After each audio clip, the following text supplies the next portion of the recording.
पावसाळा सुरू झाला की स्वीटकॉर्न खाण्याची इच्छा होते। नाव जरी घेतलं स्वीटकॉर्नचं तरी अगदी तोंडाला पाणी सुटतं। आज मी तुमच्याबरोबर शेअर करते एकदम चटपटीत, हेल्दी, पटकन होणारी स्वीटकॉर्न चाट रेसिपी। चला तर मग पटकन वेळ न लावता याची रेसिपी पाहूयात। व्हिडिओ स्किप न करता शेवटपर्यंत नक्की पहा। एक प्लेटभर स्वीटकॉर्न मी शिजवून घेतलेला आहे। अगदी पटकन शिजलं जातं, काही फारसा वेळ लागत नाही याला। आणि शिजवताना अगदी थोडंसं मीठ यामध्ये घातलं होतं। आता हे थंड होते तोपर्यंत आपल्याला पुढची प्रोसेस करायची।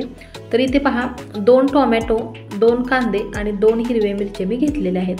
तर हे अगोदर सगळं एकदम बारीक कट करून घ्यायचं। थंड झालेले स्वीटकॉर्नचे दाणे आता गाळून यातलं जे काही थोडंसं पाणी आहे ते पूर्ण निथळून घ्यायचं आहे।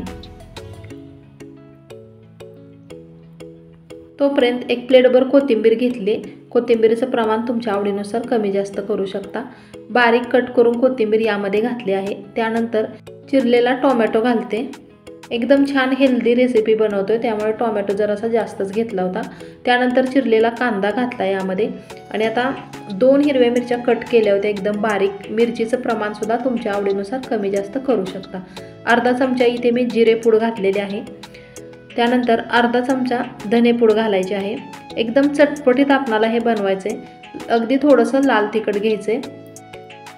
त्यानंतर चटपटीत बनवण्यासाठी चाट मसाला इथे घेतलेला आहे। चाट मसाला सुद्धा मी अर्धा चमचा इथे वापरते। 1 चिमूटभर हिंग पावडर घातली। असं एकदम मसाला चटपटीत चाट आपली कधी इच्छा होईल तेव्हा आपण घरी बनवून खाऊ शकतो। तर इथे पहा चवीनुसार मीठ घातलेलं आहे मी। बनवायलाही खूप सोपं आणि पटकन होणारी रेसिपी। यामध्ये आता छान असा आंबूसपणा येण्यासाठी लिंबू रस किंवा अर्धा लिंबू पिळून घातलं तरी चालेल। तर लिंबाच्या बिया काढून लिंबू यामध्ये पिळून घेते। आता या अगोदर सुद्धा टोमॅटो स्वीटकॉर्न सूप ही रेसिपी मी तुमच्याबरोबर शेअर केली होती आणि खरंच त्याला खूप छान असा प्रतिसाद दिला आहे। मैत्रिणींनो, माझ्या चॅनलवरती तुम्हाला नवीन जुन्या पारंपरिक अशा वेगवेगळ्या प्रकारच्या रेसिपीज नक्कीच पाहायला भेटतील। आणि आजची पण अगदी पटकन होणारी रेसिपी कशी वाटली तुम्हाला हे सुद्धा कमेंटद्वारे कळवा। तर एकदम छान चटपटीत असा स्वीटकॉर्न चाट आपला तयार आहे। चला तर मग लवकरच भेटूया उद्याच्याच नवीन एका छानशा रेसिपीसोबत पुढच्या व्हिडिओमध्ये। तोपर्यंत आनंदी राहा, खुश राहा, मजेत राहा आणि असंच काही चटपटीत पौष्टिक बनवून खात राहा। धन्यवाद।